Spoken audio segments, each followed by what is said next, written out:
আচ্ছা ভাই, তুই বড় হয়ে কি হবি? ডাক্তার হবো। তা ডাক্তার কেন? ডাক্তার হয়ে সকল মানুষের জীবন বাঁচাবো। তা তুই কি হবি দিদি বড় হয়ে? আমি পুলিশ হব, সবাইকে রক্ষা করব আর খারাপ খারাপ লোকেদের জেলে ঢুকিয়ে দেব। ওরা কি বলছিলে দিদি? এনে তাড়াতাড়ি দুধটা খেয়ে নে, আমাকে একটু পর বেরোতে হবে।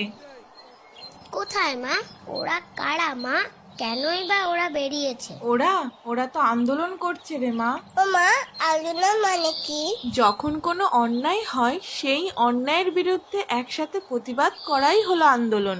তা ওরা আন্দোলন করছে কেন মা?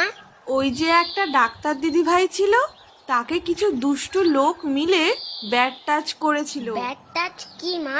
ব্যাড টাচ হলো দুষ্টু লোকেদের ছোঁয়া রে মা।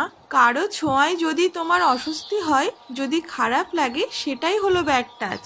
তাহলে আগের দিন মা আমার বন্ধু হাত খামচে নিয়েছিল, খুব ব্যথাও হয়েছিল, সেটা কি ব্যাড টাচ ছিল মা? আমারও মা, জানো একটা বন্ধু আমার পিঠে কিল মেরেছিল, খুব ব্যথা হয়েছিল মা, সেটা কি ব্যাড টাচ ছিল?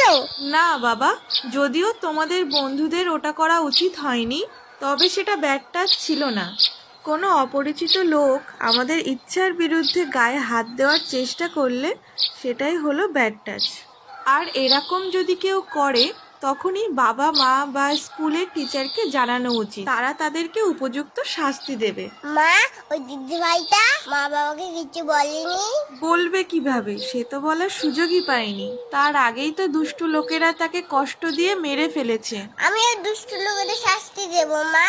তার জন্য তো আমাদের আন্দোলন করতে হবে বাবা। আমরাও ওই দিদি ভাইটার জন্য আন্দোলন করব মা। আমরা তার দুষ্ট লোকেরা শাস্তি পাক। চলো চলো মা, ওরে বাবা।